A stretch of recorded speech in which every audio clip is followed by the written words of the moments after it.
Tá gravando. Foi? Uhum. Ah, ele apareceu aqui pra mim, que tá gravando também. É bom avisar as pessoas, né, É, que tá né, gravando e pra tal. todo mundo saber, É. né. Então tá, então pronto, começamos a live, né? A live que não é Acho que live, sim. a live que não é A live live, a a live que é live a live gravada, que é gravada.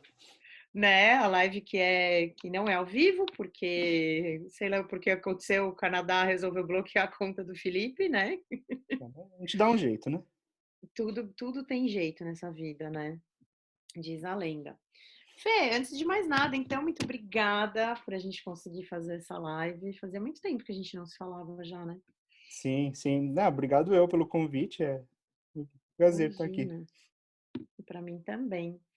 E o que que eu vou fazer? Eu vou te apresentar primeiro, então. Eu não tenho outra maneira de te apresentar, antes de mais nada, que não seja como o pai das melhores amigas do Bali, É. né? Da Tietê e da Sara, que não estão aí contigo. Que Estão lá embaixo. pena. Estão aqui na casa, mas estão lá embaixo. Sim, sim. Ah, mas eu queria muito vê-las. Que pena. Mas senão elas iam ficar querendo chamar atenção ou não? Não, elas gostam de ficar lá embaixo no sofá, porque elas não sobem na cama, né, então é mais vantajoso Ah, para elas ficarem lá embaixo que tem o sofá, do que aqui que tem que ficar no chão, na caminha delas aqui, né. ah, que espertinhas elas, É, né? não, exatamente. É, depois eu posto uma foto delas para a galera que ficar curiosa para saber quem são Dona Sara e Dona Chelsea. Eu posso chamar elas até o final. Daqui pro final eu chamo elas. Eba, só para eu matar a saudade. Bom, agora eu tenho que ler aqui mesmo, porque senão não dá para lembrar de tudo. O que que eu vou falar do Fê? Qual que é a experiência dele? Ele foi sócio proprietário de uma creche para cães aqui em São Paulo, chamada Parque dos Cães, por 5 anos. Ele quase se formou em veterinária, essa parte eu adoro falar, e ele é muito mais veterinário do que muita gente que eu conheço. O Fê gosta de cachorro desde sempre, né? Desde tudo que a gente Já, conversou, assim. já nasci gostando de cachorro. Acho que a gente tem isso em comum, assim. Tu sempre teve cachorro também, né, Fê? Então, minha família começou a ter cachorro porque eu fiz uma pressão, né, quando eu tinha 5, 6 anos de idade, e É. aí eu nunca mais deixei de ter. Aí acabou o sossego da É, família, né? acabou o sossego. Tá. O Fê morava aqui no Brasil, tá falando com a gente hoje lá do Canadá. Quanto tempo tu tá aí já, Fê? Há um pouco mais de 2 anos. Já deu mais de 2 anos, Um né? pouquinho mais, é. Caraca. Ele não é tão amigo assim, porque ele não me viu da última vez que ele veio pro Brasil. Ele tá me devendo essa. Mas tudo bem, ele tá perdoado. Tu trabalhar com comportamento e adestramento em 2009, né? Deu uma travadinha, mas a gente já volta, né?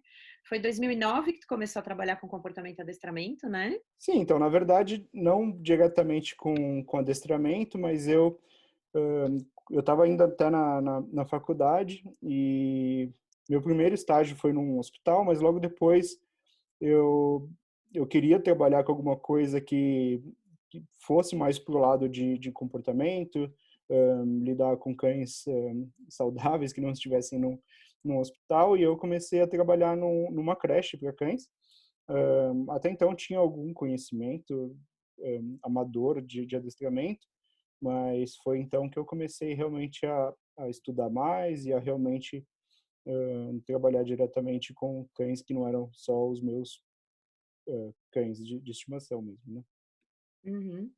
Olha que coincidência. Eu também comecei a trabalhar com adestramento em 2009 e antes eu trabalhava com adestramento, né, falando de cachorro, porque antes eu trabalhava com bicho silvestre e talvez tu tenha. Vai entrar um gato aqui no meio daqui a pouco de novo.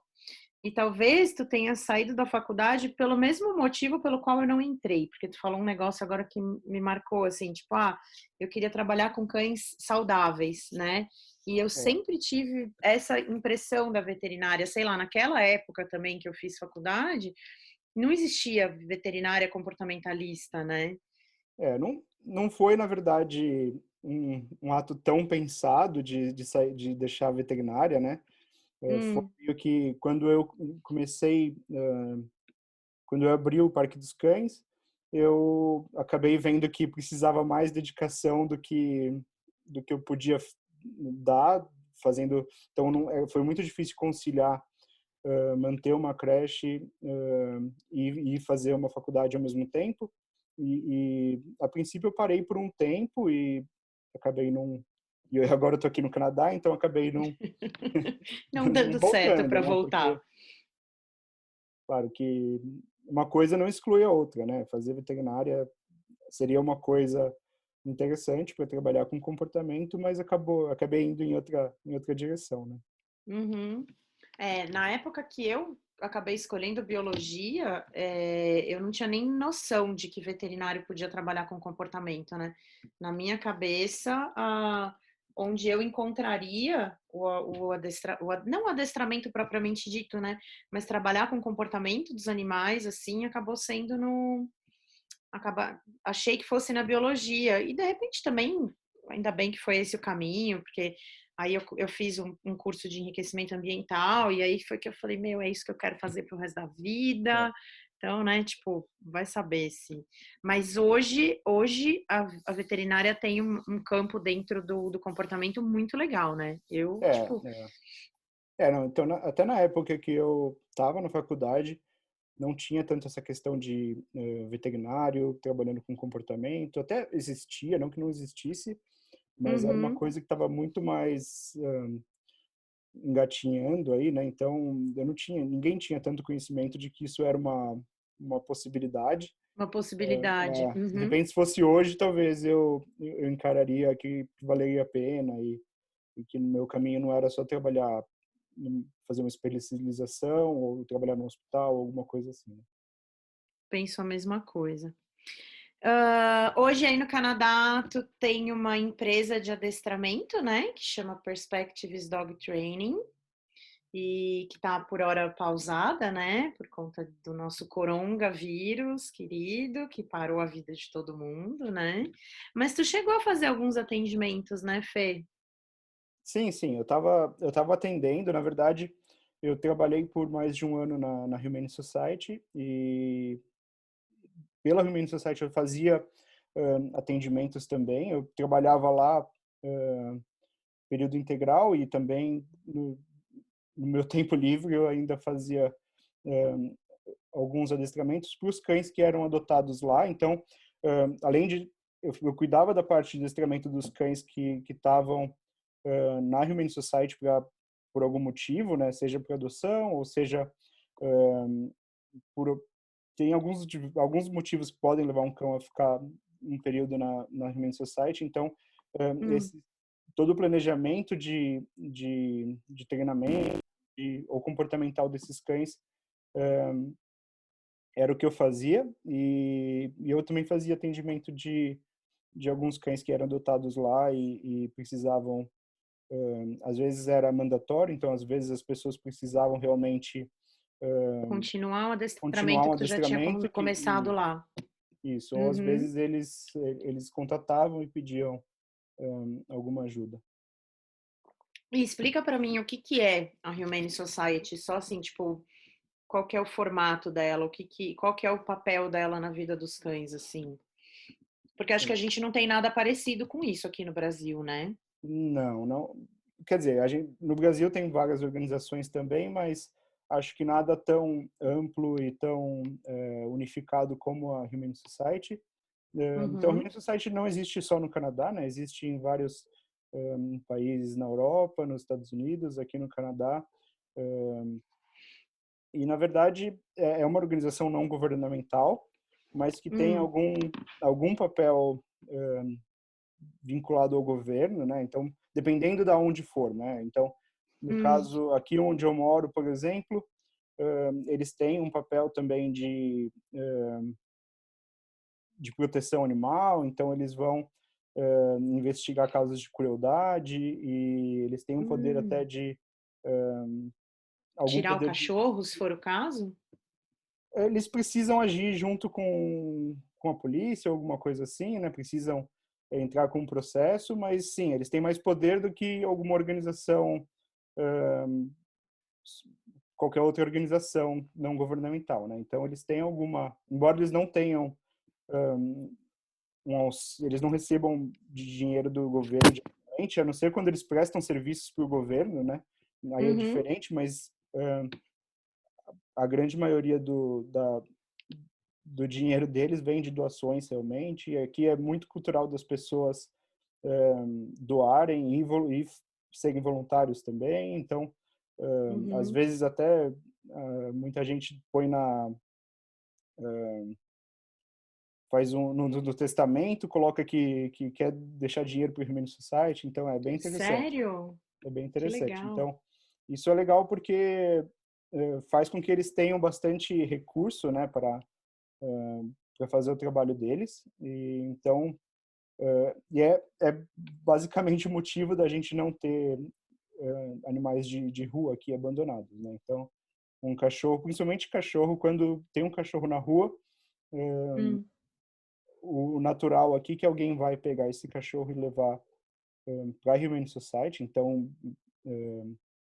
existe cachorro que fugiu ou cachorro que foi abandonado, mas não existe o cachorro que mora na rua e que não tem perspectiva de sair da rua, né? Isso não existe Ah, realmente. é? Eu não sabia disso. Que legal, Não, Fê. não importa o tamanho ou se é de raça ou não, sempre alguém vai achar e vai levar Uhum. para lá. E aí o cachorro chegando lá e aí vai ter um tempo para a pessoa, para o dono ir buscar o cachorro, se for o caso. E depois Uhum. do tempo esse cachorro vai passar por Para um adoção. vai passar por um veterinário, vai ser castrado, vai ser vacinado, vermifugado. Tem o microchip é implantado em todos os animais que passam por lá também. E, Uhum. e quando é o caso, eles vão para adoção. Na verdade, então, eu ia te fazer uma segunda pergunta, mas eu acho que eu meio que já sei a resposta, assim, tipo, eu ia te perguntar o que que tu achava do papel da Humane Society no sentido assim, ele é uma instituição que faz diferença, então, dentro da sociedade, vamos dizer assim, né? Tipo, ela de fato, ela tem um formato aí que ela consegue mudar o padrão do que a gente tem em termos de cachorros né, em nível de sociedade, vamos dizer assim, sabe? Tipo, seria uma coisa é, mais eficiente do que tu ter várias mini ONGs, vamos dizer assim. Quer dizer, faz a diferença dentro de uma cidade, né, de uma comunidade, ter uma instituição que funcione como eles funcionam. Faz toda a diferença, né? Existem outras organizações que, que fazem resgate também, ou que, quando a Humane Society não está em condição de ajudar, essas outras organizações vão entrar também como uma ajuda, mas o fato de ter um lugar Uhum, que as pessoas têm como referência e que podem realmente, sempre que encontrarem um animal, elas podem levar o cachorro, seja cachorro, gato, ou o que for, eles podem encaminhar para lá, então isso gera toda uma outra cultura de não aceitar que um animal esteja na rua ou que não tenha outra opção, né? Como muitas vezes acontece aí no Brasil, né? uhum. Então, legal seria, vamos dizer assim, é um modelo que deu certo, né? E que de repente, se conseguisse, é, não imitar, mas assim, que se a gente conseguisse ter uma coisa parecida com essa, já faria muita diferença por aqui, né? Ah, sim, sim. E eu acho que muita coisa, lógico, que ajuda o fato deles terem bastante recurso, mas eu acho que um molde personalizado para o Brasil com certeza funcionaria também, né? Então, principalmente eles fazem muito trabalho na questão de educação da comunidade. Eles têm até como se fosse um acampamento para criança. Então, as crianças vão lá e passam o verão ou tem uns programas menores de uma semana. Então, eles passam lá um tempo, eles vão fazer diversas atividades e entre elas tem muitas atividades vinculadas à educação sobre ambiental. animais em geral ou sobre posse responsável. Então, a educação Que começa legal. realmente com as crianças e acaba criando uma cultura generalizada na população. Nossa, que máximo isso, Fê. Eu não sabia dessa parte. Eu achei que o trabalho deles era específico, assim, só com cachorro e ponto, sabe? É, não, eles têm diversas atividades na comunidade, né? Então, é, Que legal.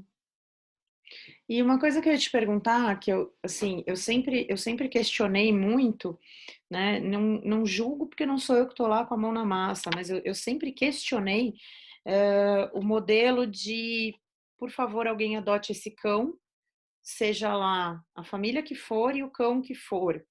Assim, né? Eu sempre achei que existem cães que eles não deveriam ir para determinadas famílias. Então, assim, o que eu estou falando? Por exemplo, um cachorro que a gente identificou que tem um problema com crianças. Gente, a gente não vai doar esse cachorro para uma casa com 3 filhos, sabe? Ou perceber que esse cachorro precisa passar por um processo de modificação comportamental, né? Estou falando de um cachorro que, sei lá, foi encontrado na rua, né? Seja ter sido abandonado, um cão que vive na rua, mas assim, entender qual é o temperamento, né? Qual é a personalidade desse cachorro e fazer, não sei se eu posso chamar assim, adoções direcionadas, né? Ou então trabalhar esse cachorro, né? Perceber, assim, no mínimo se perguntar, esse cachorro está apto para adoção ou não? E eu imagino que eles fazem isso aí, né?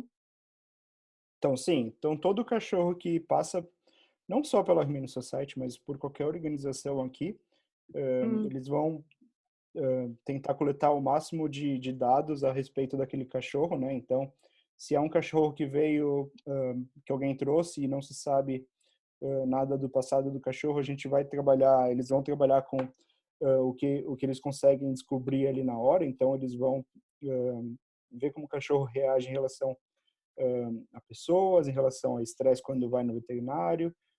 Existem alguns testes também que podem ser feitos para ajudar nesse sentido.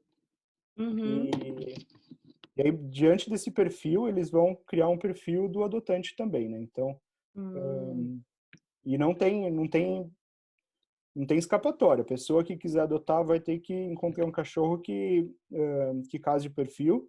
Às vezes, se é alguém com criança pequena, pode ser um pouco até mais difícil para achar um cachorro que seja compatível. uhum, O que é bastante entendível, porque são cães que, queira ou não, vieram de uma situação que a gente não conhece uhum.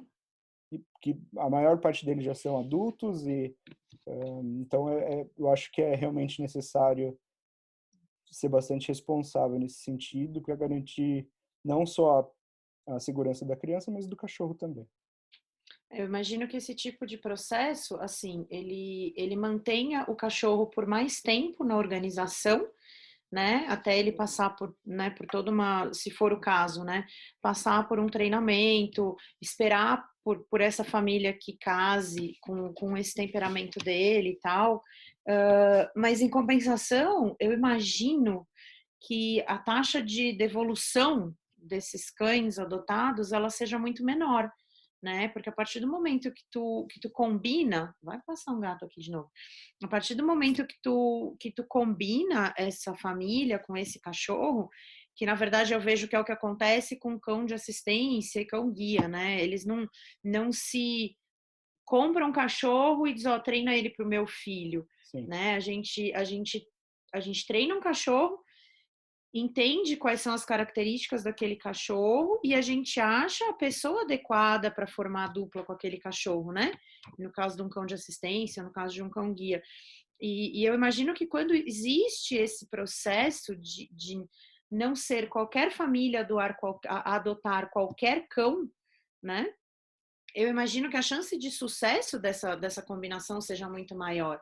E, consequentemente, a chance de devolução ou desse cachorro ir para a rua até, né, não sei aí, mas aqui a gente sabe muito bem, né, que não deu certo. A pessoa muitas vezes ela pode botar o cachorro na rua mesmo. Eu imagino que a chance disso acontecer seja muito menor quando existe esse processo de conhecer o cão, né, e adaptá-lo, se for o caso, né, corrigir certos problemas que ele tenha quando isso é possível, e mesmo como tu disse antes, né, famílias que assim, adotam um cachorro, mas ela precisa manter o adestramento, ela precisa manter o treino com aquele cachorro. É condição obrigatória no caso de alguns cães, né, Fê? Sim, então dependendo do tipo de perfil desse cachorro, se faz necessário que tenha um adestrador que vai acompanhar por determinado tempo. Então, às vezes não é nada tão complicado, às vezes é só um filhote que é muito ativo, e então Uhum. vai ser direcionado por uma aula de filhote, ou se é algum cachorro que tem reatividade na guia, aí sim talvez um programa individual com adestrador. Que Então massa, é cara, bem que legal. personalizado, né? Uhum, que legal. E tu falou uma outra coisa interessante, né? Tipo assim, às vezes é uma coisa, entre aspas, simples, né? Como um filhote mais ativo, mas que as pessoas têm consciência de que esse filhote precisa, esse filhote e essa família precisam de um acompanhamento profissional, Sim, né? Eu acho que isso é legal também. Eu vejo que aqui, lógico, vou generalizar, né? Mas a gente sabe que toda regra tem sua exceção. Mas muita gente aqui procura o adestrador, o treinamento, quando o problema já está instalado, né? E não assim, olha, eu vi que o meu filhote tem uma questãozinha ali, deixa eu trabalhar isso agora, né? Ao invés de esperar o problema, né, se consolidar e tal, né? sim, sim. Então, essa questão preventiva aqui é muito forte, né? Então, via de regra, quase todo mundo aqui que adota um filhote ou compra um filhote vai Hum. procurar uma aula de filhote ou um adestrador que vai acompanhar isso é bem comum mesmo.